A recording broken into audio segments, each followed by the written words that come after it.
jam 8 kita mulai. Ini kita setengah 8. Undangannya jam 7 sebenarnya tadi. Mohon maaf terlambat juga. Untuk itu waktu dan tempat kami persilakan pada guru kita Ustaz Ahli Masuki. Tafadhol. Baik, silakan tarik nafas, lepas pelan-pelan.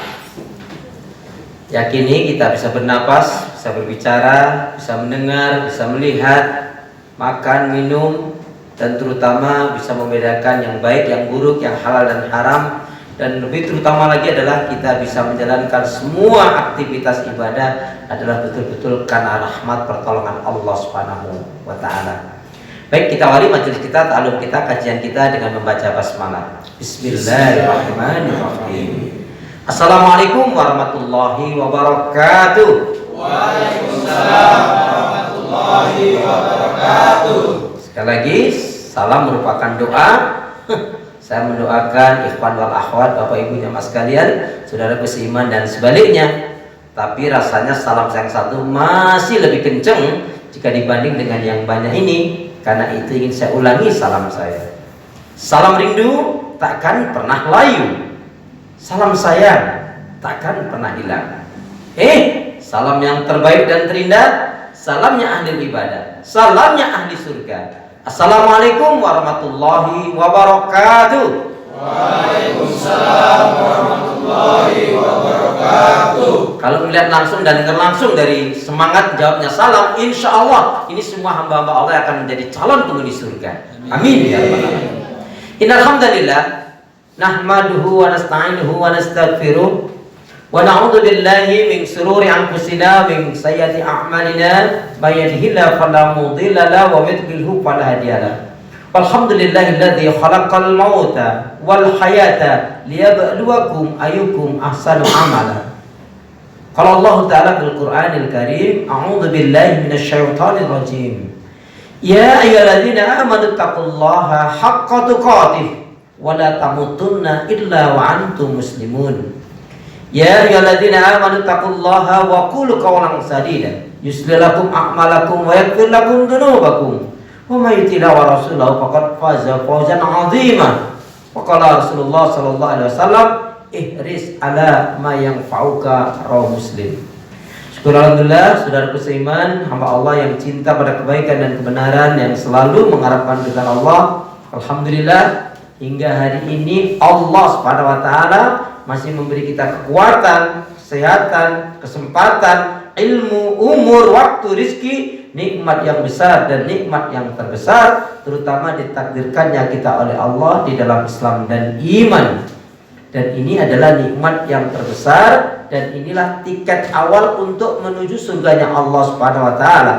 Sebagaimana yang Allah firmankan di dalam surat Toha, surat yang ke-20 ayat yang ke-47, A'udzu billahi minasyaitonir rajim. Wassalamun ala man ittaba'al huda. Keselamatannya itu Allah akan curahkan, limpahkan, berikan bagi orang-orang yang mengikuti petunjuk hidayah Allah Subhanahu wa Ta'ala. Karena itu pastikan semua kegiatan aktivitas kita hendaknya betul-betul yang bernilaikan ibadah. Ibadah itu apa? Seluruh kegiatan aktivitas kita, ucapan, perbuatan, lahir batin, dan apa saja yang kita lakukan, betul-betul semata-mata mencari, mengharapkan keridhaan Allah, tentunya dengan sesuai tuntunan Rasulullah SAW. Karena itu dengan ikhlas dan ittiba'ur Rasul, mengikuti Rasul, maka akan menjadi betul-betul nilai ibadah di sisi Allah Subhanahu wa Ta'ala. Dengan menyebut asma Allah yang Maha Pengasih lagi Maha Penyayang, yang tiada ilah yang berat ibadah dengan benar kecuali hanya Allah Subhanahu wa Ta'ala. Hanya kepada Allah lah kita beribadah, dan hanya kepada Allah pula lah kita mohon pertolongan. Karena itu doa minta kita semoga hati, iman, ibadah, dan akhlak kita hari ini dan seterusnya hendaknya lebih baik daripada hari-hari sebelumnya. Amin. Amin. Ada yang amin nih? Amin. Aduh, kurang semangat kayaknya, kita ulangi. Doa minta kita semoga hati, iman, ibadah, dan akhlak kita hari ini dan seterusnya hendaknya lebih baik daripada hari-hari sebelumnya. Amin ya. Amin. Kenapa ya? Kenapa? Ya, Karena seorang muslim muslimah yang baik hatinya, baik imannya, baik ibadahnya dan juga baik akhlaknya. Sekali lagi ya, karena seorang muslim muslimah yang baik hatinya, baik imannya, baik ibadahnya dan juga baik akhlaknya, insya Allah muslim muslimah yang seperti ini jiwanya tenang dan tentram walaupun tabungannya banyak. Amin. Jadi kalau mau tabungannya banyak, ya baikin hati, baikin iman, baikin ibadah dan juga baikin akhlak. Ini termasuk mafatihur rizq. Mafatihur rizq itu pembuka-pembuka rezeki. Orang yang hatinya baik, imannya baik, ibadahnya baik dan akhlaknya baik, insya Allah dia dimanapun berada akan ditolong oleh Allah, akan dimudahkan oleh Allah Subhanahu Wa Taala, akan diberi keberkahan dalam kehidupannya. Karena hidup itu kalau nggak diberkahi oleh Allah rugi kita, ambiar, semuanya nggak akan bernilai. Ya, banyak orang punya duit, habis begitu saja, nggak membekas. Kalau hanya membekas dunia aja, ya itu kurang baik. Tentunya membekas yang sampai bisa kita bawa untuk ke akhirat. Salawat dan salam semoga Allah selalu curahkan, limpahkan kepada Nabi kita Muhammad Sallallahu Alaihi Wasallam yang telah menyampaikan, mengajarkan risalah Islam dengan sempurna rahmatan lil alamin. Sehat semua. Ibadahnya lancar, tambah sabar, insya Allah. Makin bersyukur, insya Allah. Kita sudah 3 bulan nggak ketemu ya Pak ya. Hari ini Allah pertemukan kembali atas nikmat pertolongan Allah. Jadi rumahnya gini, kalau sudah lama nggak ketemu, terus ketemu, kok kelihatan agak gemuk, pipinya agak tembem gitu ya. Timbangannya naik, insya Allah tergolong orang yang pandai bersyukur. Amin. Udah lama nggak ketemu kok agak rampingan dikit, agak kurusan dikit, timbangannya juga agak ringan, insya Allah tergolong orang yang sabar. Amin. Udah lama nggak ketemu, nggak gemuk, nggak kurus, stabil tetap, berarti orang yang istiqomah. Amin. Jadi yang syukur baik, yang sabar baik, yang istiqomah baik, yang salah, yang nggak mau beriman, yang nggak mau ibadah, yang nggak mau taat kepada Allah Subhanahu Wa Taala. Baik, pada kesempatan yang berbahagia ini kita akan ambil satu tema, yaitu ayat-ayat cinta. Ya. Ayat-ayat cinta. Sebelumnya perlu diketahui, saudara beriman, akhwan wal akhwat, satu saat kita akan kaji lebih mendalam. Tapi iman seseorang itu akan sempurna jika 3 faktor utama terpenuhi. Kalau 3 faktor utama ini tidak ada, yakin selamanya sulit dia bisa menjadi orang yang beriman dengan baik. Ya, apa 3 faktor utama? Yang pertama adalah al-mahabbah, yaitu kecintaan yang sangat kepada Allah, kepada Rasul. Al-mahabbah. Yang ini nanti akan menjadi fokus kajian kita. Kemudian yang kedua, iman itu gak akan bisa sempurna, akan betul-betul mantap jika kita tidak memiliki al-khawf. Al-khawf artinya takut yang sangat kepada Allah. Kalau mahabbah itu kan a'udzubillahi minasyaitonirrajim, walladzina amanu asyaddu hubban lillah. Orang-orang beriman itu amat sangatlah cintanya kepada Allah. Sedangkan al-khawf, takut itu ada di dalam surat An-Nazi'at. Kalau tadi Al-Baqarah 165, Al-Mahabbah. Nah, kalau al-khawf itu artinya takut yang sangat kepada Allah, yaitu ada di dalam surat yang ke-79, surat An-Nazi'at ayat yang ke-40 41. A'udzubillahi minasyaitonirrajim. Wa amaman khafa maqama rabbih wa nahan nafsa 'anil hawa fa innal jannata hiyal ma'wa. Adapun orang yang takut akan kebesaran Allah, kemudian dia cegah dirinya, dia tahan dirinya, dia kekang hawa nafsunya dari segala keburukan, kejahatan, kemaksiatan dan dosa, fa innal jannata hiyal ma'wa, maka Allah akan berikan surga bagi orang tersebut. Dan yang ketiga, iman kita akan sempurna manakala kita ar-raja. Ar-raja artinya pengharapannya hanya kepada Allah Subhanahu wa taala. Sebetulnya di antara al-mahabbah kecintaan, ya, kemudian al-khauf takut, dan ar-raja pengharapan kepada Allah. Adapun ar-raja ini pengharapannya hanya kepada Allah, berharapnya hanya kepada Allah, ada di dalam surat Al-Kahfi. surat yang ke-18 ayat yang terakhir 110, Allah Subhanahu wa taala berfirman, A'udzubillahi minasyaitonir rajim. Faman kana yarju liqa'a rabbih falyamal amalan shalihan wa la yusyrik bi ibadati rabbih ahada. Barang siapa yang mengharapkan perjumpaannya dengan Allah, faman kana yarju liqa'a rabbih falyamal amalan shalihan. Lihat, falyamal amalan shalihan. Maka dia wajib betul-betul dengan sungguh-sungguh melakukan kebaikan-kebaikan ibadah dan amal salih. Enggak titik, falyamal amalan shalihan wa la yusyrik. Betul-betul dipastikan tidak ada unsur kesyirikannya dan tidak mensekutukan Allah Subhanahu wa taala dengan sesuatu di dalam peribadatan.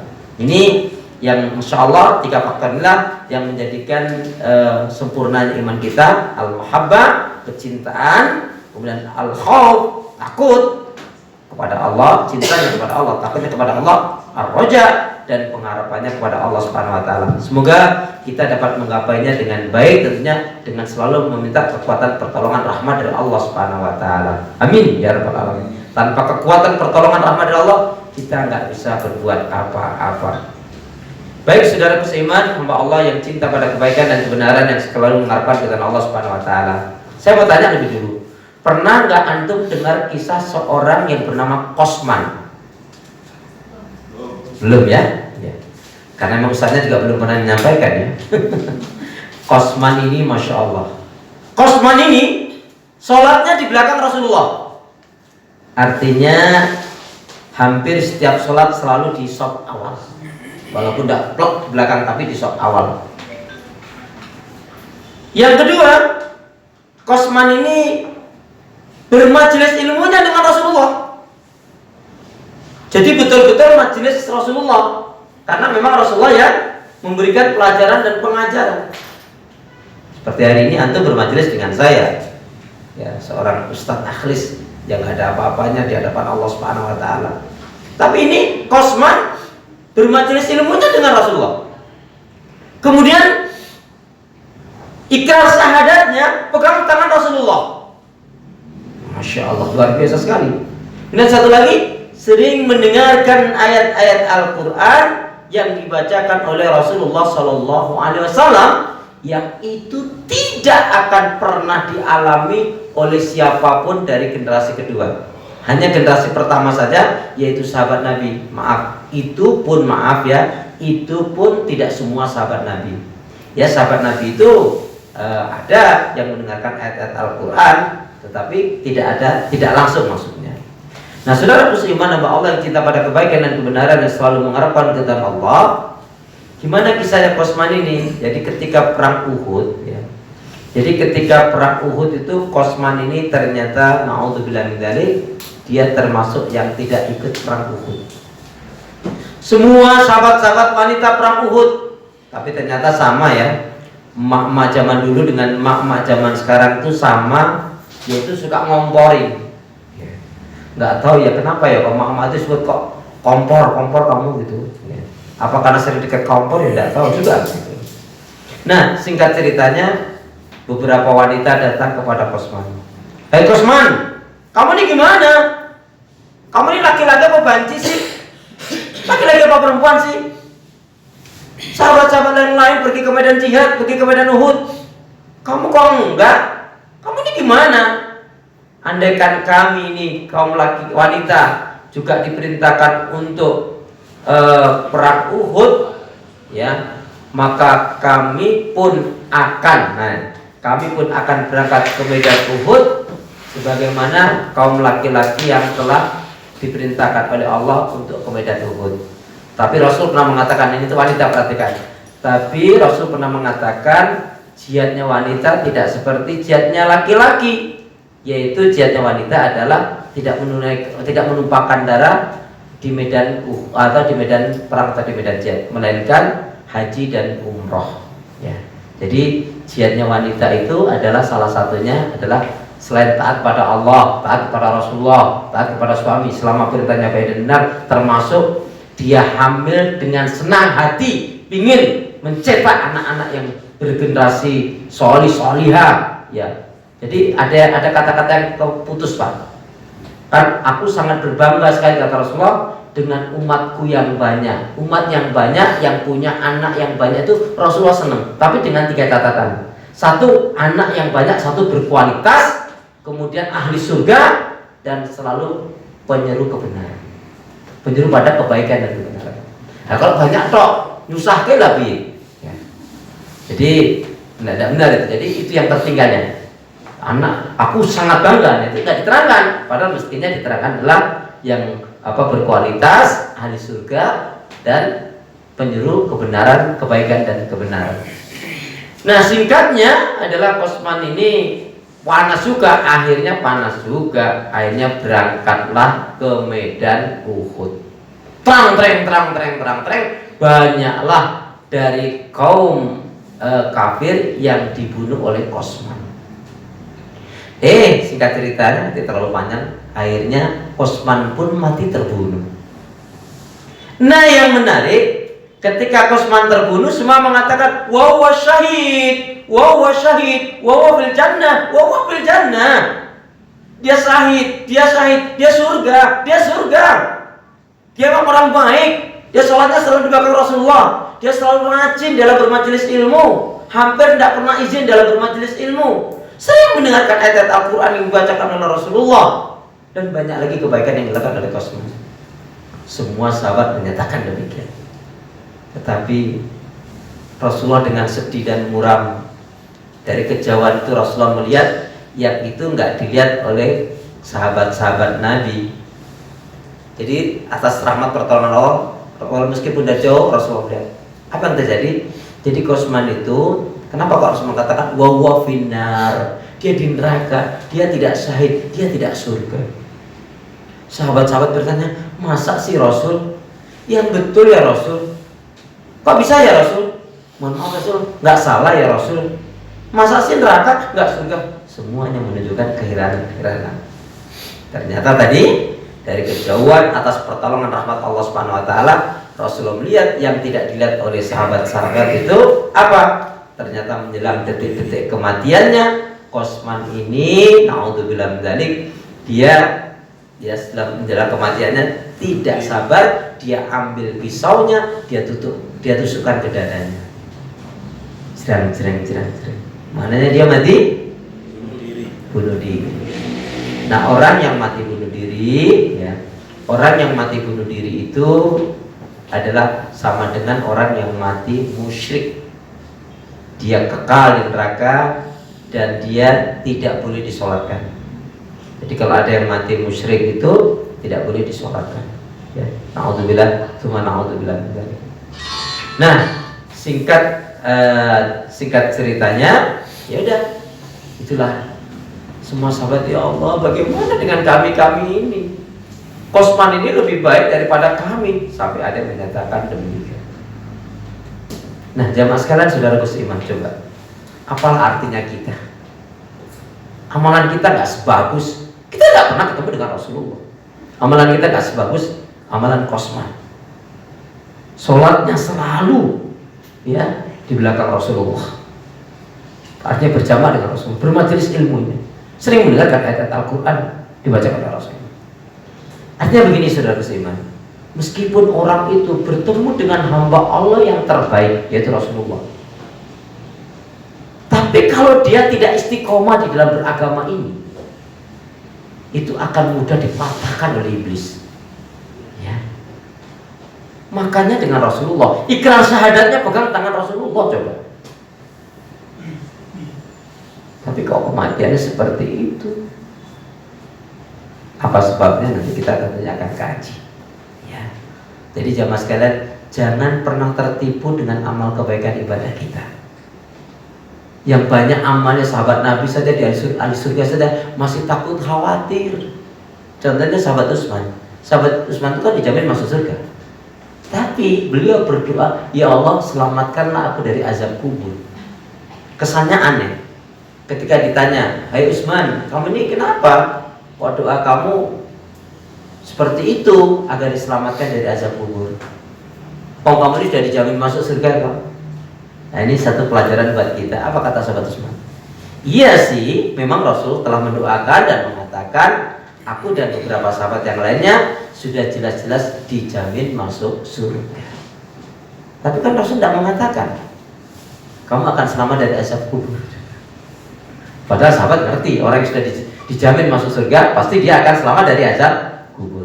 Ini menunjukkan kehati-hatian beliau. Maka beliau pernah mengatakan apa? Hendaknya kalian selalu takut dan khawatir. Hendaknya kalian selalu takut dan khawatir jika amal kebaikan ibadah kalian tidak diterima oleh Allah Subhanahu wa ta'ala. Baiklah, ini mukadimahnya. Jadi tidak ada jaminan orang yang bertemu dengan Rasulullah dia menjadi baik kalau dirinya sendiri tidak ada upaya untuk menjadi baik. Jadi walaupun ngaji berpuluh-puluh tahun tapi tidak ada berusaha untuk meningkatkan kebaikan ibadahnya, amal solehnya, tidak selalu meningkatkan kualitas hatinya, imannya, ibadahnya dan juga akhlaknya, yakin ya gitu-gitu aja. Ada istilah masuk telinga kanan, keluar telinga kanan juga. Mental. Kalau masuk telinga kanan, keluar telinga kiri agak mending ada. Masih kelewatan. Nanti mampir sedelo gitu. Nah ini kayaknya sih mampir ya. Wes bablas sang ini gitu ya. Seperti orang kalau lagi butuh kalau lagi butuh tuh sholatnya udah kusuk itu. Ada kalau lagi butuh tuh sholatnya kusuk tangan tuh. Allahu Akbar. Lagi butuh kok. Neng nggak butuh. Allah wes bablas. Tapi kalau di sini alhamdulillah nggak beda gitu ya. Masa nggak beda? Alhamdulillah. Baik saudara seiman, hamba Allah yang cinta pada kebaikan dan kebenaran. Jadi tema kita adalah ayat-ayat cinta. Tadi kenapa saya angkat kisah Kosman tadi? Karena ini satu pelajaran yang besar sekali. Makanya saya merinding juga kalau cerita ini. Bagaimana seperti itu kok bisa ya matinya seperti itu? Dua faktor utama saja. Satu, ada kesombongan dirinya. Dia merasa baik sudah banyak amalnya. Kemudian dia beramalnya tidak karena Allah, yaitu tidak ikhlas, riya. Hanya amalan yang ikhlas, yang sesuai dengan tuntunan Rasulullah, itu yang akan diterima oleh Allah. Ya, cuman kalau untuk zakat, infak dan sedekah catatannya cuma satu. Masih ingat? Keluarkanlah zakat, infak, sedekah Anda biar banyak, yang penting ikhlas. Biar banyak, yang penting ikhlas. Daripada sedikit nggak ikhlas, lebih baik banyak tapi ikhlas. Udah sedikit nggak ikhlas, jungkit-jungkit ini najis. Nauzubillah nih. Baik, sekarang kita akan masuki ayat-ayat cinta. Ya, seperti dalam ungkapan menarik juga ya, cinta adalah anugerah. Ya, siapa yang dia tidak memiliki cinta, berarti dia tidak dianugerahi oleh Allah. Dan hidup tanpa cinta bagaikan taman yang tak berbunga. Begitulah kata para Roma Irama. Nah, ada juga kawan kalau ikhwan-ikhwan kayak itu cinta. Apa itu cinta? Nah, nggak usah diurai lah. Nggak usah bilang cinta itu cinta Ustaz. Oh iya, betul juga sih. Cinta itu cerita indah tanpa akhir Ustaz. Ya wis, nggak apa-apa deh. Kita lihat ayat-ayat cinta yang pertama ada di dalam surat Al-Baqarah 165. A'udzu billahi minasyaitonir rajim. Wa minan nasi may yattakhidhu min dunillahi andada yuhibbunahum wa yuhibbullah. Ulangi, wa minan nasi may yattakhidhu min dunillahi andada yuhibbunahum ka hubbillah. Walladzina amanu asyaddu hubban lillah. Bila akhir ayat. Dan di antara manusia ada orang yang mengambil tandingan-tandingan sesembahan-sesembahan selain Allah. Mereka mencintainya seolah-olah mereka mencintai Allah. Akan tetapi orang yang beriman itu amat sangatlah cintanya kepada Allah. Lihat. Akan tetapi orang yang beriman itu amat sangatlah cintanya kepada Allah. Tapi kenapa Allah mengawali dan di antara manusia ada orang yang mengambil tandingan-tandingan sesembahan-sesembahan selain Allah. Mereka mencintainya seolah-olah mereka mencintai Allah. Artinya kecintaan kepada siapapun boleh, harta, pada suami, pada istri, pada anak, pada orang tua, sah-sah saja, boleh-boleh saja selama kecintaannya itu tidak mengalahkan cintanya pada Allah, selama kecintaannya itu tidak melalaikan dari ibadah kepada Allah, itu boleh-boleh saja, sah-sah saja. Tapi kalau sampai membuat dia lupa pada Allah, lupa dari Allah, nggak mau ibadah, malah menjadi sombong, menjadi lupa diri, nah, atau dia menjadi kusra. Masih ingat kusra? Apa itu kusra? Ragusnya. Ya. Makanya hati-hati betul ini. Jadi kayak kalau orang itu, ikhwan dan akhwat, antum cari pasangan hidup yang betul-betul baik agama dan akhlaknya. Ya, kalau akhwat idealnya cari suami yang 3T. Takwa, tampan, tajir. Amin. Akhwat, akhwat di sini banyak belum nikah kan? Masih ada yang belum nikah? Masih. Mudah-mudahan yang ikhwan juga gitu kan? Ya. Semoga Allah mudahkan dan cepatkan jodoh antum semuanya. Amin. Tapi kalau untuk akhwat ini, Pak Mar ini perlu diingatkan ini apa? Terutama untuk akhwat, antum jangan cari suami hanya modal ganteng saja. Untuk apa kalau punya suami ganteng tapi KDRT? Selingkuh, pakai banting-banting lagi, najis. Nanti kalau seorang istri atau jadi istri terus punya suami nggak setia, ya ungkapannya nanti akan beda. Sungguh kau suami yang kejam, gitu kan? Jangan sampai seperti itu. Carilah suami yang menjadi imammu, ya. Bukan hanya pasangan hidup, tapi yang menjadi imam. Ini banyak yang keliru ini, Pak. Carilah pasangan hidup. Pasangan hidup ya bener apa orang? Nenek jadi imam yang baik, pasti dia akan berusaha membawa kepada surganya Allah. Amin. Tuh kalau ikhwan juga gitu, cari istri itu ya yang dia mau menerima apa adanya dan siap untuk diajak ibadah, senang susah pokoknya setia itu.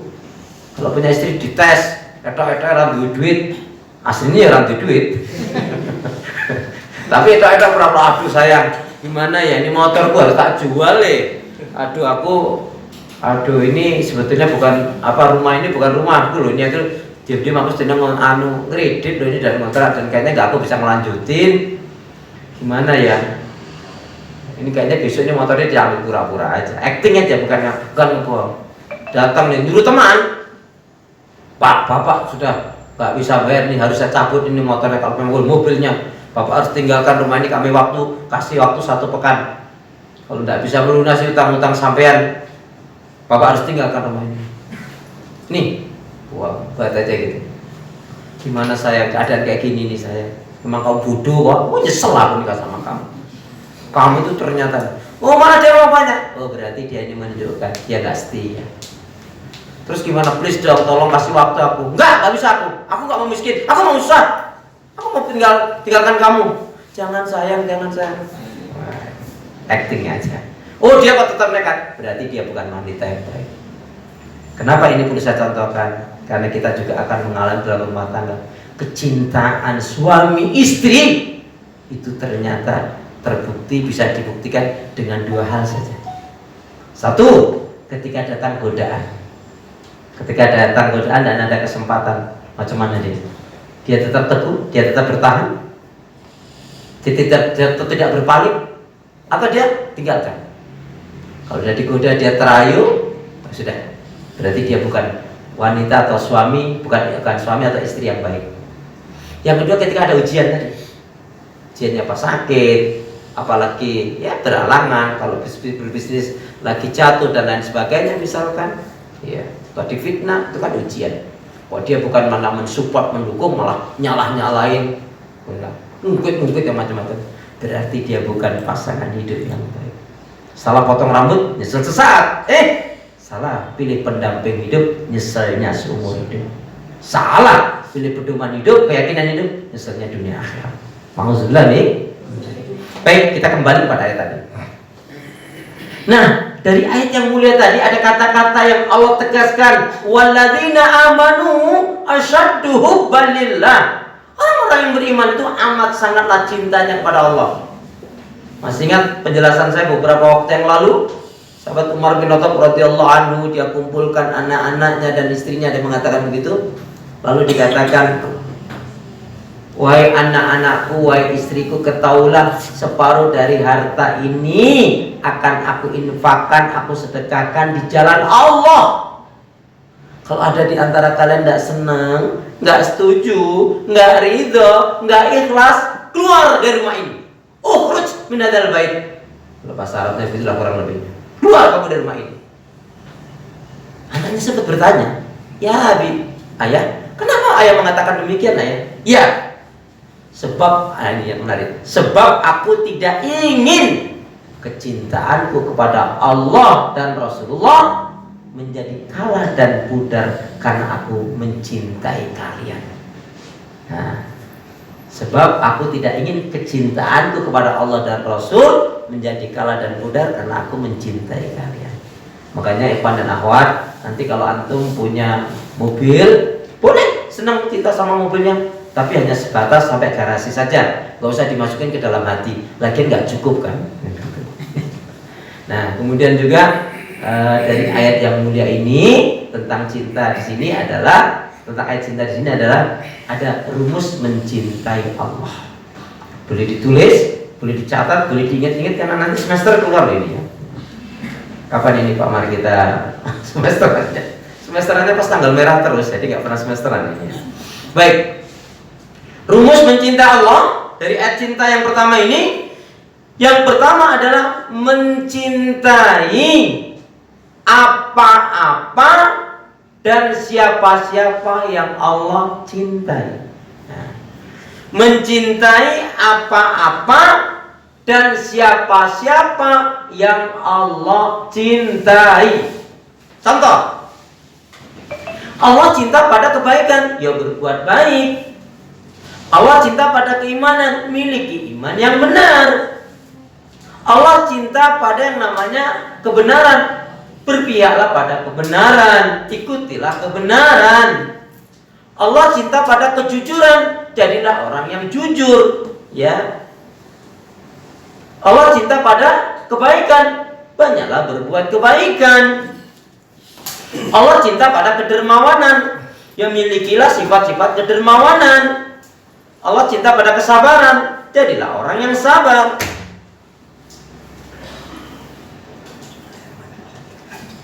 Allah cinta kepada asyakir, yaitu tentang kesyukuran, menjadilah orang yang bersyukur. Allah cinta kepada amal solih, ya beramal solih. Allah cinta pada ketakwaan, maka milikilah ketakwaan. Jadi prinsipnya apa-apa yang Allah cintai, yuk kita cintai. Ya, ini yang pertama. Yang baru setengah ya, karena pertamanya ada kelanjutan, mencintai apa-apa dan siapa-siapa. Jadi apanya itu ya perbuatan, sifat tadi, dermawan, jujur, disiplin, amanah, taat, iman, takwa, kejujuran, kebaikan, amal salih. Jadi apa saja yang Allah cintai, kita berusaha untuk betul sungguh-sungguh mencintai. Dan mencintai, dan mencintai siapa-siapa Allah cintai. Allah cinta kepada orang yang bersyukur. Cari orang-orang yang bersyukur. Berteman, bersahabat, bergaul orang yang bersyukur. Allah cinta dengan alim, orang-orang yang berilmu. Cintailah orang-orang yang berilmu. Karena dengan kita mencintai orang berilmu, kita menjadi tahu, kita juga akan menjadi bisa membedakan mana yang baik, mana yang buruk, mana yang halal, mana yang haram. Kalau kita cintanya dengan orang yang berilmu, kita akan bisa membuang kebodohan-kebodohan kita. Ya. Allah cinta kepada orang yang abid, ahli ibadah. Nah, Masya Allah. Kita kalau punya teman, sahabat, bergaulnya dengan orang-orang yang ahli ibadah, itu akan terpacu pada diri kita untuk semangat dalam kebaikan. Seperti ungkapan berpacu dalam ibadah, bukan melodi loh ya. Berpacu dalam melodi, berpacu dalam ibadah. Ya, jadi Allah cinta kepada orang yang alim berilmu. Allah cinta kepada orang yang abid, orang yang ahli ibadah. Allah cinta kepada orang yang syakir, asyakir, orang yang bersyukur. Allah cinta kepada as-sabir, orang yang sabar. Allah cinta kepada orang-orang yang as-sakha. As-sakha itu orang yang dermawan. As-sakha itu dermawan, suka memberi, suka membantu, suka menolong. Ya, makanya saya sering sampaikan juga dalam rumah saya, kalau ada seseorang susah untuk senyum, sulit untuk senyum, berat untuk senyum, ini biasanya orangnya jarang traktir nih. Lu kok gitu Ustaz? Lah iya toh, tabasumuka fi wajhi ahika laka shadaqah.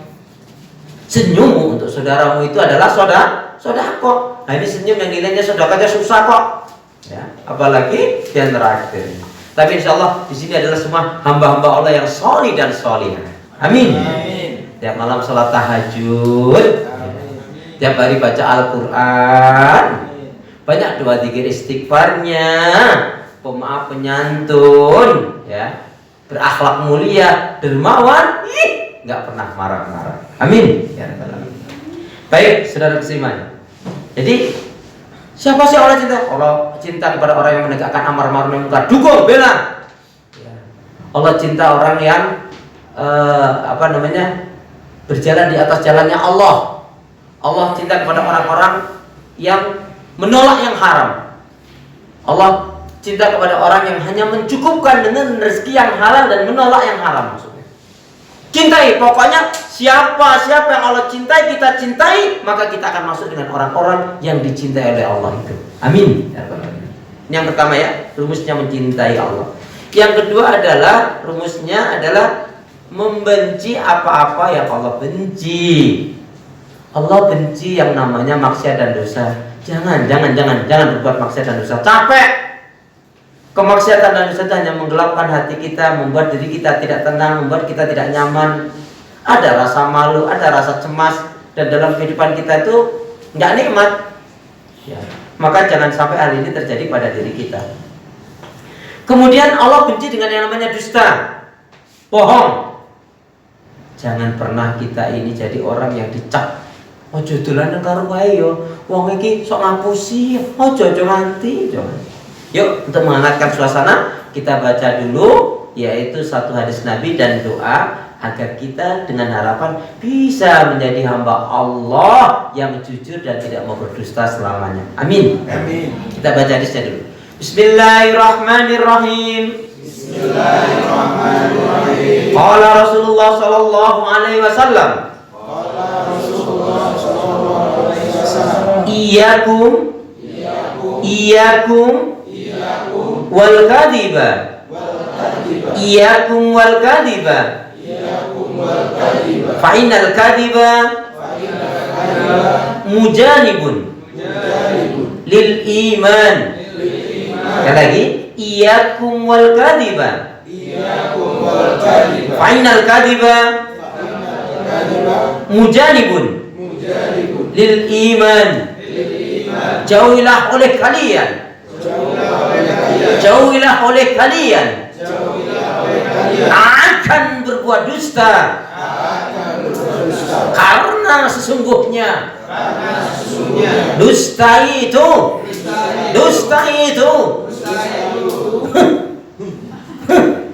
akan menjauhkan dari keimanan.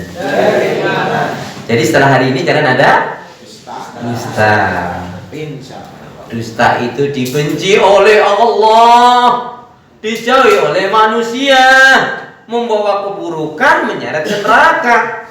Sebaliknya jujur itu dicintai oleh Allah, disukai oleh manusia, membawa kebaikan dan mengantarkan ke surga. Amin. Allah benci yang namanya maksiat, tinggalkan. Allah benci yang namanya dusta, tinggalkan dusta. Allah benci dengan orang yang suka mencerca, mencela, menghina, mengutuk, melaknat, sombong, kikir, somse, dan buruk sifat-sifat yang lainnya. Apa yang Allah benci, tinggalkan. Itu yang akan membuat tenang dalam kehidupan kita, cahaya dalam kalbu kita. Maaf ya, ini jangankan yang besar-besar, gampang nampaknya remeh. Antum, ikhwan dan akhwat, suka mengomentari bajunya temennya saja, itu sudah menunjukkan kotornya hati kita. Hati kita berarti berpenyakit, hati kita bermasalah.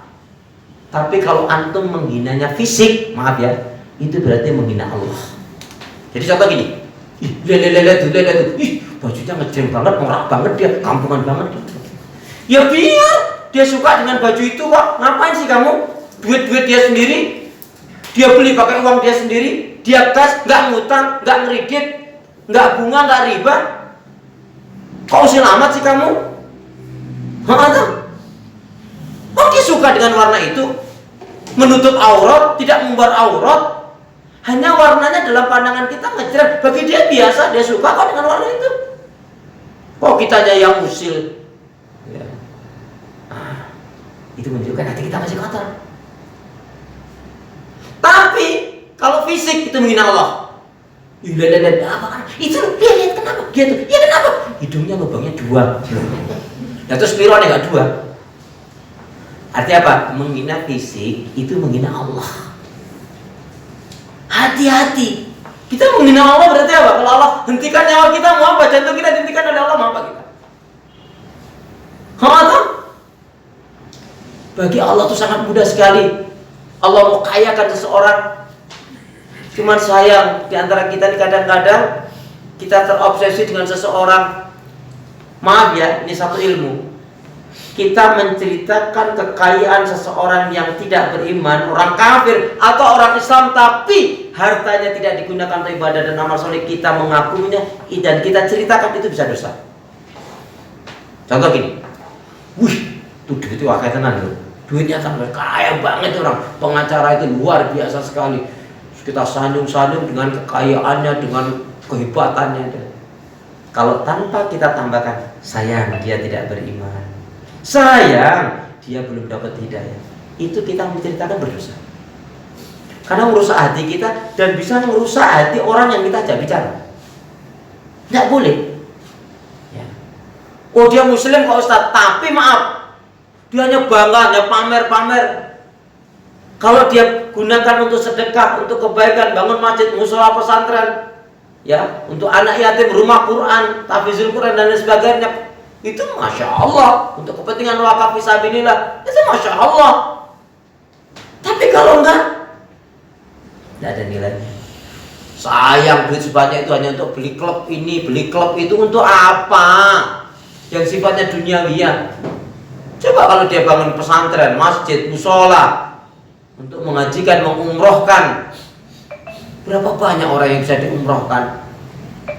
Ya, seperti antum pernah dengar kan, ada seseorang yang ketika meninggal baru ketahuan dia ternyata memiliki 32 mobil antik.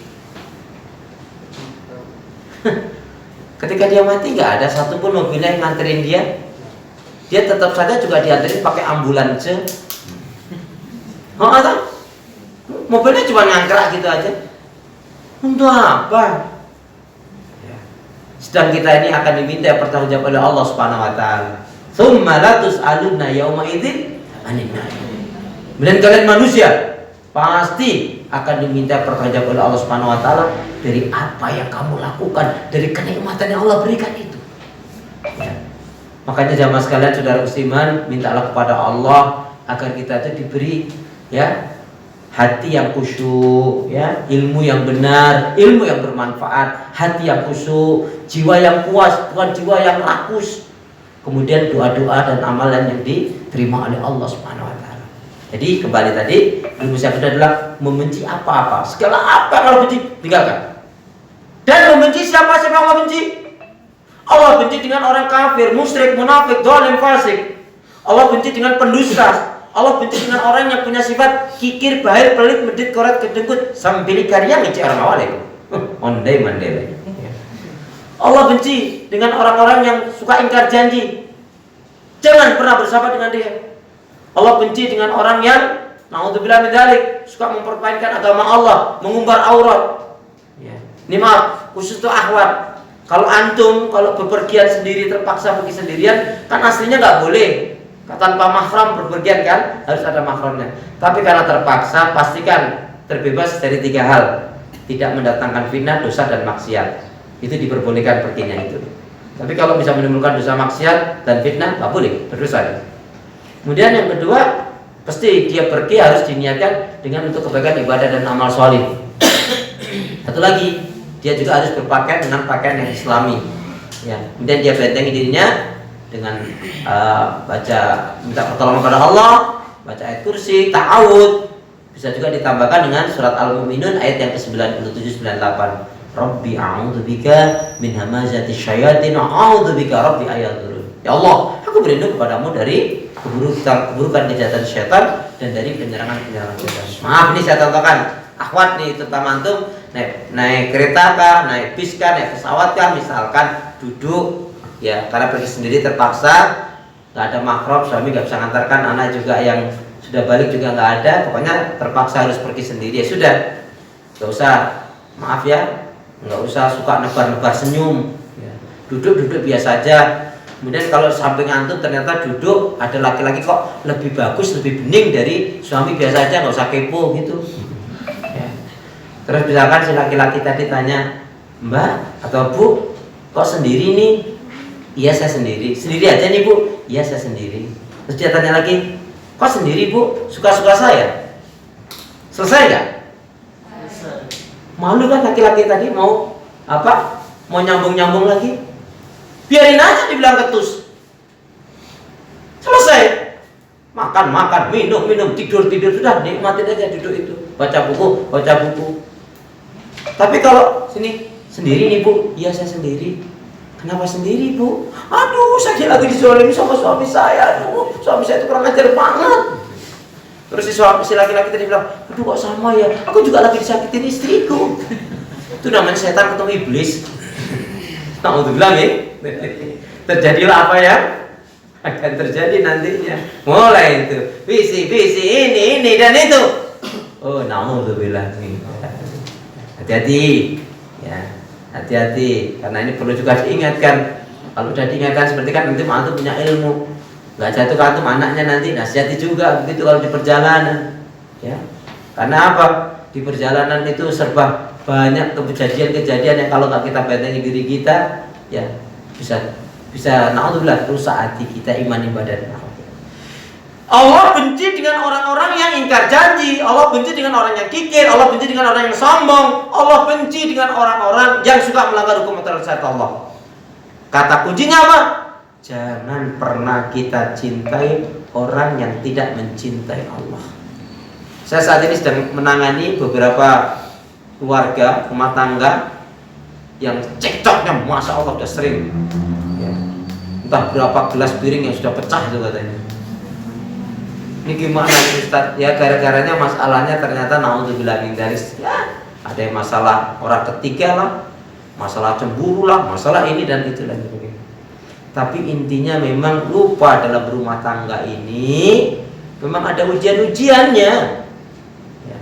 Artinya gini jamaah sekalian, pastikan ya cari betul-betul pasangan hidup yang baik. Tapi ingat, Allah akan beri kok pasangan hidup yang baik itu kalau kita juga baik. Kenapa? Laki-laki yang baik mendapatkan wanita yang baik. Wanita yang baik pun akan mendapatkan laki-laki yang baik. Insya Allah. Baik, itu rumusnya, yaitu ayat cinta yang pertama. Rumusnya diambil dari poinnya saja, rumus mencintai Allah. Sekarang kita doanya dulu. Bismillahirrahmanirrahim. Bismillahirrahmanirrahim. Ya Allah ya Arhamar Rahimin. Berilah aku hati yang bersih, pikiran yang jernih, lidah lisan yang selalu jujur, akhlak yang mulia, hidup dan mati dalam ketaatan, keimanan, ibadah, sabar dan bersyukur. Lebih semangat. Ya Allah ya Arhamar Rahimin. Berilah aku hati yang bersih, pikiran yang jernih, lidah lisan yang selalu jujur, akhlak yang mulia, hidup dan mati dalam ketaatan, keimanan, ibadah, sabar dan syukur. Amin. Baik, kita lanjutkan. Ayat cinta yang kedua kita ambil di dalam surat Al-Imran, surat yang ketiga, ayat yang ke-31, yang hari ini kaitannya dengan Maulid Nabi. A'udzubillahi minasyaitonir rajim. Qul in kuntum tuhibbunallaha fattabi'uni yuhibbukumullah wa yaghfir lakum dzunubakum wallahu ghafurur rahim. Katakanlah ya Muhammad pada umatmu, jikalau kalian benar-benar mencintai Allah, apa kata Allah? Ikuti aku, yaitu ikuti Rasul. Ada dua jaminan, dua garansi yang Allah berikan kepada kita atau kepada siapa saja yang dalam kehidupan ini. Antum habis ini sholat 33 rakaat atau 77 rakaat deh. Kalian benakah kan? Berpahala tak? Tidak, karena nggak ada ajaran Rasulullah. Contoh lagi, Rasulullah mencontohkan sholat subuh 2 rakaat. Antum merasa anak muda, ya wajar lah. Kalau bapak-bapak, emak-emak, kakek-kakek, nenek-nenek, simbah-simbah, pensiunan itu sholat subuh 2 rakaat, udah tua, udah sepuh kok. Saya anak muda. Apalagi harus ditambahkan, saya pemain bola 45 kali 2 oke, tambah ekstra oke. Berenang ratusan meter oke. Mendaki gunung oke, mendaki bukit oke. Goesan antar kota, antar kelurahan, provinsi, kecamatan, ya, antar daerah siap. Lari jauh juga oke. Masa orang seperti saya anak muda kayak gini sholat subuh 2 rakaat seperti kakek-kakek aja? Enggak. Mulai besok saya mulai akan sholat subuh 5 rakaat. Kira-kira diterima oleh Allah enggak? Padahal lebih banyak loh. Nah, berarti ukurannya bukan banyaknya, tapi benernya. Nah, gitu. Jangankan sholat subuh 5 rakaat, wong yang 2 rakaat aja jarang nggak kesiangan. Saya nggak bermaksud nyindir loh. Ya. Nabrak sih mungkin ya. Tapi alhamdulillah kok, ikhwan dan akhwat yang dari sini alhamdulillah sholat subuhnya nggak ada yang kesiangan. Amin. Di bulan Ramadan. Nggak tahu kalau bulan Ramadan itu nggak kesiangan ya. Ada sahurnya itu ya. Alhamdulillah sholat duhurnya nggak ada yang jam 1 ya. Oh, jam 2. Baik, itu diantara nasihatnya. Pastikan ibadah kamu mengikuti Rasulullah. Jaga kejujuran, jaga lidahmu dan kejujuran. Tadi apa? Sholat. Itu diantara nasihatnya. Nah, ayat cinta yang ada di dalam surat Ali Imran ayat 31 ini menegaskan betul. Berarti kita dituntut untuk memahami Rasulullah gitu. Rasulullah itu apa? Ibadahnya Rasul itu gimana sih? Akhlaknya Rasul itu gimana sih? Rumah tangganya Rasul itu gimana sih? Cara Rasulullah mendapatkan rezeki dan mengelola rezeki itu gimana sih? Bermuamalah dengan yang lebih tua, dengan yang muda bagaimana sih? Sampai-sampai Rasul mengatakan, laisa minna man lam yuwaqqir kabirana wa lam yarham saghirana. Bukanlah dari golongan umatku yang muda tidak menghormati yang tua tidak menyayangi yang muda. Ya. Gimana sih sikap Rasulullah? Di antaranya kita simpulkan, Rasul itu hanya mencukupkan dengan rezeki yang halal dan tidak mau yang haram, artinya menolak yang haram. Sebesar apapun, bukan hanya sekecil, sebesar apapun, tapi itu haram enggak. Nah, itu harus kita miliki sikap seperti itu. Rasul itu masya Allah ya, sampai mengungkapkan ada satu ayat begini, barang siapa yang dia tidak memiliki sifat lemah lembut, kasih sayang, pemaaf, penyantun, penyabar dan dermawan, maka berarti sebenarnya orang tersebut belumlah diberi kebaikan oleh Allah Subhanahu wa taala meskipun dia ahli ibadah. Meskipun dia ahli ibadah, tapi dia tidak memiliki sifat lemah lembut, kasih sayang, pemaaf, penyantun, penyabar dan dermawan, sekali lagi, maka berarti orang tersebut belum diberi kebaikan oleh Allah Subhanahu wa taala. Dan ini termasuk kemudian akhlak Rasulullah. Rasul itu sangat anggun, Rasul itu sangat baik, sabar, syukur, sangat dermawan, sangat bijak, sangat santun, tidak kasar, ya, tidak gampang mencerca mencela. Ya. Boleh di antara kita itu memahami sunnah Rasul itu bukan hanya sholatnya Rasul saja, tapi akhlaknya Rasul harus begitu kita pahami juga. Rasul rumah tangganya sampai mengatakan baiti jannati, rumahku surga. Itu salah satunya yang harus kita pelajari betul bagaimana Rasul meneladani Rasulullah. Memang sering kita yang penting banyak sholawat Nabi. Sholawat Nabi iya, tapi kalau ibadahnya yang ngikutin Rasul, akhlaknya yang ngikutin Rasul, rumah tangganya nggak gitu tuntunan Rasul, nah enak macam mana. Baik, kita sudah sampai 1 jam tak terasa ya. Nah sekarang saya beri kesempatan dulu sebelum dilanjutkan. Silakan jika ada pertanyaan dulu sebelum jauh kita lanjutkan. Monggo. Silakan. Awak-awak, anak-anak muda, ada? Kalau nggak ada, saya mau tanya nih. Ustaz. Ya. Sebenarnya pertanyaan ini pertanyaan udah klasik, sudah lama, tapi insya Allah mungkin juga sebagai pencerahan juga buat saudara kita. Mengenai tadi dibahas sedikit soal maulid. Iya. Ada beberapa saudara kita ini yang melaksanakan maulid karena mengikuti para imam-imam yang mereka ikutin. Iya. Sementara yang tadi disampaikan apabila kamu mencintai Allah adalah dengan mengikuti apa yang telah disunahkan oleh Rasulullah. Iya. Sementara maulid ini yang kita tahu adalah Rasulullah tidak pernah mencontohkan. Nah, itu tolong dijabarkan seperti apa sebenarnya, kemana mesti kita mengikuti. Iya. Itu aja. Terima kasih. Baik, saya mungkin akan mengawali lebih dulu dari firman Allah yang juga ini harus menjadi PR di antara kita. Karena ada di antara kita yang naudzubillah min dzalik nggak bisa menjawab ketika gimana nabimu itu belum selamat kok kamu ngikutin nabimu. Yaitu ketika innallaha wa malaikatahu yusholluna 'alan nabi. Innallaha wa malaikatahu yusholluna 'alan nabi ya ayyuhalladzina amanu shollu 'alaihi wa sallimu taslima. Sesungguhnya Allah malaikatnya bersolawat kepada Nabi. Beriman, bersolawatlah kalian juga kepada Nabi.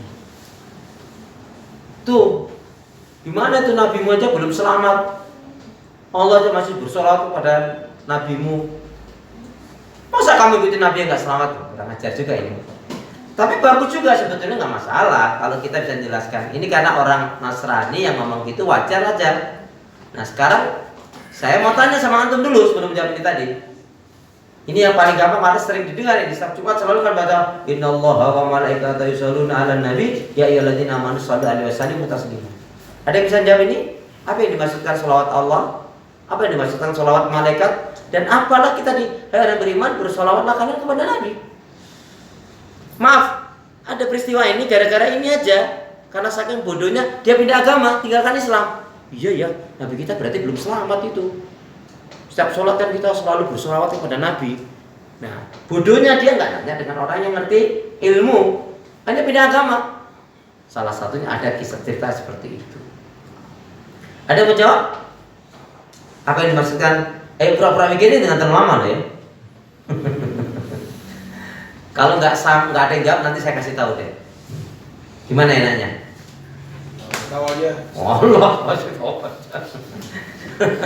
Baik ya, perhatikan. Sholawat Allah kepada Nabi itu artinya Allah memberikan rahmat. Ya, Allah memberikan rahmat kepada Nabi. Sholawatnya malaikat artinya malaikat memuji, memberikan pujian dan doa kepada Nabi. Sholawat kita orang yang beriman kepada Nabi adalah sebagai bukti iman dan cinta kita kepada Nabi. Jadi sama redaksinya, tapi beda maksudnya. Sholawat Allah kepada Nabi artinya Allah memberikan pujian, memberikan rahmat ya kepada Nabi. Sholawatnya malaikat kepada Nabi artinya malaikat memberikan pujian sanjungan kepada Nabi. Mulia sekali karena apa? Malaikat ngerti ya kalau Nabi itu Nabi itu sangat dimuliakan oleh Allah, sangat dicintai oleh Allah. Nah, sholawat kita orang beriman kepada Nabi adalah sebagai bukti iman dan cinta kita kepada Nabi. Jadi bukan minta doa kepada Allah agar Nabi diberi keselamatan. Nabi sudah jelas diselamatkan oleh Allah. Maulid, ada bedanya maulid dengan maulud. Ada yang tahu bedanya maulid dengan maulud? Kalau maulid itu adalah kelahiran. Kalau maulud yang dilahirkan. Paham? Maulid adalah apa tadi? Kelahiran. Maulud? Saya tanya, apa hukumnya kelahiran? Apa hukumnya kelahiran? Ya nggak ada, ya lahir-lahir aja. Hukumnya lahir ini nggak ada. Nah, di kita ternyata nggak ada yang bisa membedakan. Belum banyak yang bisa membedakan mana yang maulid, mana yang maulud. Kalau maulid tadi hari kelahiran, hukumnya apa? Nggak ada hukumnya. Lahir aja ya nggak? Nah, maulud yang dilahirkan. Nah, di sini siapa yang dilahirkan? Rasulullah. Hukumnya gimana? Ya nggak ada. Nah, cuman yang menjadi panjangnya perdebatan adalah yaitu ketika memperingati. Nah, sebetulnya yang terpenting itu bukan memperingati kita. Kalau sebatas gini, sekarang Rabiul Awal ini adalah bulan Maulid. Yuk kita kumpul, kita adakan kajian bagaimana kita meneladani kelahiran Rasul. Dengan basic dikembalikan tadi, umat ini biar tahu, ini loh imannya, tauhidnya Rasul begini, ibadahnya Rasul begini, akhlaknya Rasul seperti ini, rumah tangganya Rasul begini. Nih, maaf ya, satu contoh aja. Satu hadis sahih dikatakan oleh Imam Bukhari yang ini jarang diungkap. Apa? Ketika Rasul mengatakan la tutruni kama atratin nasara Isa ibnu Maryam faqulu inna ma'abdun faqulu Abdullah wa rasul fi ma'na. Itu apa? Ketika itu dalam majelis ilmu, sahabat-sahabat menanti kedatangan Rasulullah. Nah, ketika Rasulullah masuk, semuanya pada berdiri menyambut kedatangan Rasulullah, pada berdiri. Apa kata Allah? Ijlisu, ijlisu, ijlisu. Duduk kalian semua, duduk kalian semua. Rasul katakan apa? Jangan sekali-kali kalian mengkultuskan aku sebagaimana orang Nasrani mengkultuskan Isa ibnu Maryam. Cukuplah. Nah, ini yang menarik. Cukuplah kalian nyatakan aku ini, kata Rasulullah, adalah hamba Allah, Rasulnya Allah. Aku ini adalah hamba Allah dan utusan Allah atau Rasulnya Allah. Kamu yakini, kamu imani. Nah, perkembangannya kalau sejarah Maulid yang pertama ini itu adalah dinasti Fatimiyah. Dinasti Fatimiyah ini Syiah. Sering bermula untuk membengkokkan pemahaman itu, dilarikan Maulid Nabi. Yuk kita memperingati kelahiran Nabi sebagainya. Terus ada Maulid Ali, Maulid Fatimah, Maulid Hasan, terutama Maulid Husain. Ya, cucunya Rasulullah. Itulah yang selalu digembar-gemborkan oleh dinasti Fatimiyah, ya, yang larinya kepada Syiah. Itu sejarah awalnya. Kemudian Salahuddin Al-Ayyubi dianggap oleh umat Islam adalah memperingati Maulid. Padahal enggak. Salahuddin Al-Ayyubi itu penakluk yaitu Yerusalem atau ya Palestina. Salah satunya adalah beliau. Itu dianggap Salahuddin Al-Ayyubi adalah yang memperingati Maulid Nabi, padahal bukan, ya. Salahuddin, andai kan betul Salahuddin itu begini, ingatlah kalian bagaimana Nabi dari lahir sampai dalam perjuangannya itu, seorang Nabi itu berat sekali perjuangannya, ya. Yuk kita ingat bagaimana, yuk kita ingat, beda kan? Yuk kita ingat bagaimana Nabi berdarah-darah, harus berhijrah, harus berjihad berulang kali, ya. Yuk kita mengingat semangatnya Nabi, semangatnya sahabat Nabi di dalam memperjuangkan tegaknya syariat Islam. Dulu kan berat sekali gitu. Nah, orang menyimpulkan Salahuddin Al-Ayyubi memperingati Maulid Nabi. Beda nggak? Padahal kalau kita mungkin dalam rangka Maulid Nabi, yuk kita ambil hikmahnya. Apa hikmahnya? Rumah tangga kita ini masih kacau nggak? Ya. Ngedidik anak kita gimana? Kita kalau sama teman tuh kasar nggak? Kita kalau janji kita tepatnya atau enggak? Kalau kita ngomong masih ada dustanya atau enggak? Dalam rangka kaitannya dengan itu sah-sah saja gitu. Tetapi yang ada kekurang tepatan, kalau nggak mau dikatakan salah, dalam Maulid Nabi itu kalau hanya sebatas pengajian, kemudian mengingatkan tentang bagaimana kelahiran Nabi, kemudian akhlaknya Nabi, ibadahnya Nabi, tidak masalah gitu. Dan mestinya tanpa harus diperingatin Maulid Nabi, apalagi Isra dan Mi'raj. Wong tiap hari azan kan, Isra Mi'raj itu kan katanya dengan sholat 5 waktu. Ya. Kenapa harus diperingati? Wong tiap hari sholat kok begitu. Nah, kita setiap hari kan juga sudah sholawat Nabi, kita tasyahud gitu. Jadi dulu itu begini, daripada apa ya yang bisa bagusnya nih, gampangnya cara mengumpulkan umat gitu loh Pak, sejarahnya gitu. Akhirnya dikumpulkanlah umat sebagai tanda kecintaan kepada Nabi, kita peringati Maulid Nabi. Nah itulah sejarahnya. Jadi saya mau dudukkan dalam hal ini, apakah itu bid'ah? Nah, saya lebih cenderung mengatakan dari 4 madhab ya, nanti bisa saya juga share ininya alasannya itu. Dari 4 madhab itu ternyata memang nggak ada yang, nah sahabat-sahabat juga nggak ada memperingati hari kelahiran Nabi, itu tidak ada. Memang Nabi pernah mengatakan fi yaumil isnin, ketika hari Senin Nabi berpuasa. Ya Rasul, ketika didatangkan ayo dong makan, maaf aku lagi. Kenapa harus puasa? Puasa apa ya? Ini adalah hari kelahiranku. Hanya Rasul mengatakan ini hari kelahiranku. Nah kemudian dianggap Nabi saja memperingati maulidku. Itulah yang kemudian menjadi landasan dasar saudara-saudara kita yang lain mengadakan peringatan Maulid Nabi. Wong Nabi saja juga memperingati kelahirannya, masa kita enggak sih? Gitu. Jadi kalau hanya sebatas kumpul umat Islam membaca tentang kemuliaan Nabi, sebatas itu, kemudian ceramahnya betul-betul menjelaskan tentang prinsip-prinsip hidup Rasulullah, perjuangan Rasulullah, haknya Rasulullah, rumah tangganya Rasulullah, keimanan Rasulullah, tidak ada masalah sebetulnya. Tapi jangan mengatakan ini sunnahnya, karena Nabi tidak mengatakan ini sunnahnya, ini lo wajib lo. Nah itu yang kata-kata itu dihindarkan.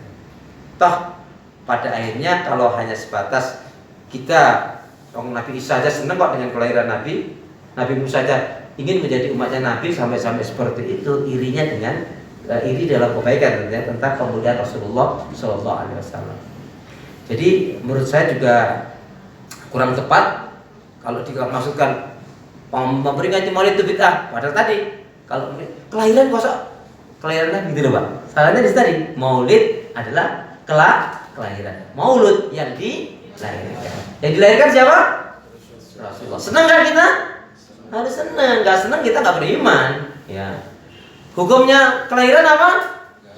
Orang-orang mboten wonten tentang ayat. Ya, gitu. Ya, jadi akhirnya ya kita nggak usah berpolemik di situ, capek juga akhirnya. Allah alam bisa. Jadi jawabnya kok ngambang? Nggak ngambang. Kalau tanyanya Maulid seperti tadi, hari kelahiran atau kelahiran, Maulud yang dilahirkan, hukumnya tidak ada. Bagaimana memperingati? Nah, yang mengada-adakan kan wajib ya, sunnah pun tidak. Nah, itulah yang kata-kata itu yang nggak perlu kita bawa-bawa gitu loh. Ya. Karena kalau kita mengingat kemuliaan mencontoh Nabi kan ya harus nunggu setahun sekali kan. Oh, belum Rabiul Awal. Jadi gitu. Mau menjalankan ibadah sunnah yang disunahkan Nabi, oh belum Rabiul Awal lah. Kapan itu menunggu Rabiul Awal? Allah alam bisawab. Begitu jawabannya. Terima kasih. Monggo dari Ahwat silakan. Boleh dari grup anggrek, mawar, melati atau cempaka? Iya. Ayo dong dari Ahwat ada pertanyaan. Halo. Udah pada pinter, pada paham ya? Assalamualaikum.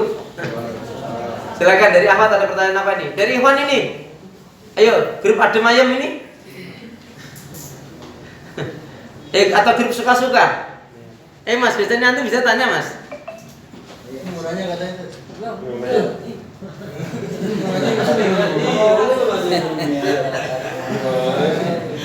mau nanya tapi nyuruh saya. Oh gitu. Lu tanya aja.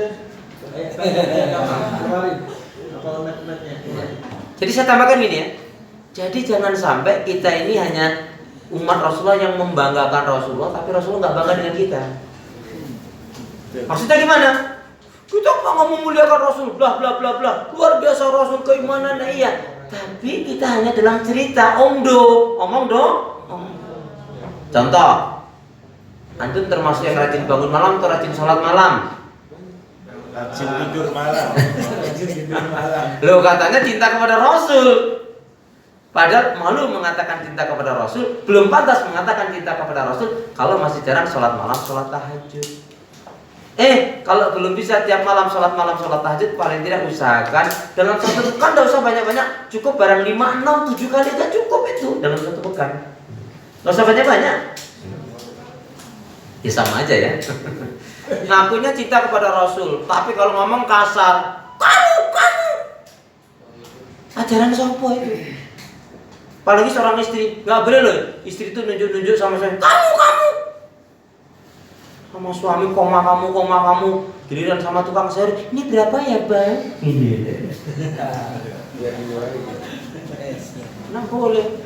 Terus seorang suami nggak boleh kasar sama istri, karena dengan diberikan oleh Allah istri, Allah kasih rezeki, Allah karuniai anak, Allah selamatkan kita dari berzina, Allah selamatkan kita dari maksiat, Allah beri ketenangan, ketentraman hati. Kalau pasangan hidup suami istri itu saling mensyukuri. Mas, tak kira kamu tuh baik mas. Ternyata kamu lebih baik dari yang kuperkirakan. Alhamdulillah. Nah, ini gitu bener. Bukan malah baliknya merengkel. Mas, nyesel aku nikah sama kamu mas. Astagfirullahaladzim, Dek. Kok kamu gitu saya? Iya. Tapi banyak susahnya daripada baginya. Nyesel aku nikah sama kamu. Astagfirullahaladzim. Tapi benar juga tuh. Iya kan? Ya iya sih. Tapi sayang gini sayang. Apa lagi? Ya, tapi aku yakin sayang, kamu kayaknya merasa susah ya nikah dengan aku ya, nggak bahagia. Iya. Tapi aku yakin sayang, kamu kalau nikah dengan yang lain kayaknya hidupnya lebih parah deh. Astagfirullah. Ya sudah, itu jatahnya, syukuri barokah. Ya, tadi jangan hanya modal ganteng, tapi KDRT, najis. Lingkuh, banting-banting, nekek-nekek, apa? Halo, assalamualaikum. Waalaikumsalam. Kok kayaknya interest banget kok di itu. Ya silakan dari Ivan Ahmad. Masih ada waktu ini kita. Ayo saya kasih, boleh menengah sholat, menengah yang lainnya boleh. Kayaknya udah rajin semua. Ayo Mbak, Bu, apa siapa lah? Ahmad siapa? Ayo, pertanyaan boleh kok. Kadang-kadang pengen tanya tapi nggak berani ngomong. Nih, besok ini ada cara yang lebih bagus. Kalau susah ngomong, pertemuan yang akan datang siapkan kertas, disiapkan dari rumah. Aku mau nanya ini. Boleh gitu, kalau malu. Tapi jangan seperti itu, malu. Sungguh aku malu pada apa? Pada semut merah. Semut merah. Malunya kepada Allah. Al-haya'u minal iman. Baik ya, nampaknya kalau sudah tidak ada, mudah-mudahan paham nggak tadi yang saya sampaikan tadi? Insya Allah. Jadi di antara apa? Seorang yang kosman walaupun dekat, tapi kematiannya buruk sekali seperti tadi itu. Apalah artinya kita? Berarti disinilah rasanya kita sendiri harus punya prinsip dalam kehidupan ini. Teman ya teman, tapi kalau sudah nyeret kita pada hal yang baik, tinggalkan ya tinggalkan. Jangan pernah kita berteman dengan orang yang tidak mencintai Allah. Allah jadi tinggal Pak. Berbisnis juga begitu. Capek kita nanti. Hapusan kok. Ya. Cintailah orang yang mencintai Allah. Insya Allah hidup kita. Yuk kita berdoa dengan beberapa doa, ikutin saya. Insya Allah dengan doa-doa yang kita lazimkan ini, insya Allah kehidupan kita akan betul-betul berubah menjadi lebih baik. Insya Allah. Ikutin saya. Bismillahirrahmanirrahim. Allahumma khtim lana bil Islam wahtim lana bil iman wahtim lana bi husnil khatimah. Allahumma khtim lana bil Islam wahtim lana bil iman wahtim lana bi husnil khatimah. Ya Allah, akhirilah kehidupan kami dengan Islam, dan akhirilah kehidupan kami dengan iman, dan akhirilah kehidupan kami dengan husnul khatimah. Ya Allah ya Arhamar Rahimin, tetapkanlah aku dan keluargaku untuk istiqomah di atas petunjuk hidayah, dan jauhkanlah segala keburukan dan fitnah yang merusak rumah tangga dan menyebabkan mati su'ul khatimah. Ya Allah ya Arhamar Rahimin, tetapkanlah aku dan keluargaku untuk istiqomah di atas petunjuk hidayahmu, dan jauhkanlah segala keburukan dan fitnah yang merusak rumah tangga dan menyebabkan mati su'ul khatimah. Yang ketiga, ya Allah ya Arhamar Rahimin, jadikanlah aku hamba yang sabar, syukur, taat ibadah, istiqomah dalam kebaikan dan kebenaran, dan matikanlah dalam keadaan husnul khatimah. Satu lagi, ya Allah ya Arhamar Rahimin, berilah aku hati yang bersih, pikiran yang jernih, lidah lisan yang selalu jujur,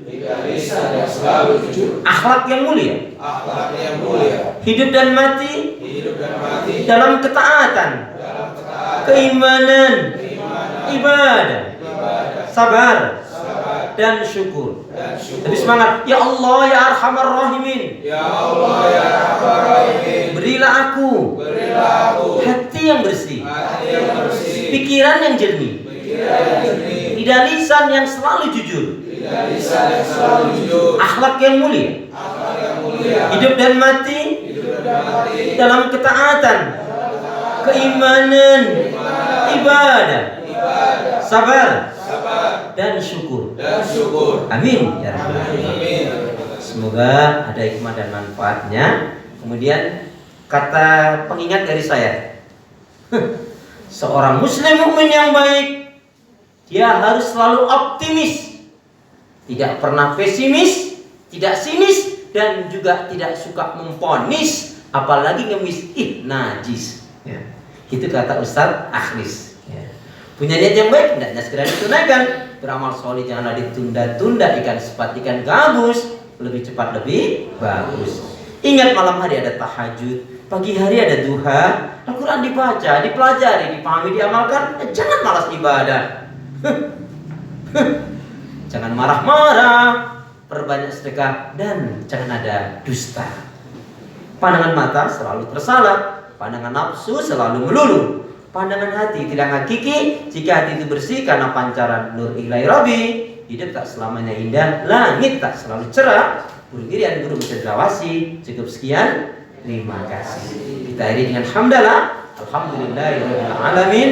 Subhanaka Allahumma wa bihamdika asyhadu an la ilaha illa anta astaghfiruka wa atubu ilaik. Billahi taufiq wal hidayah. Assalamualaikum warahmatullahi wabarakatuh.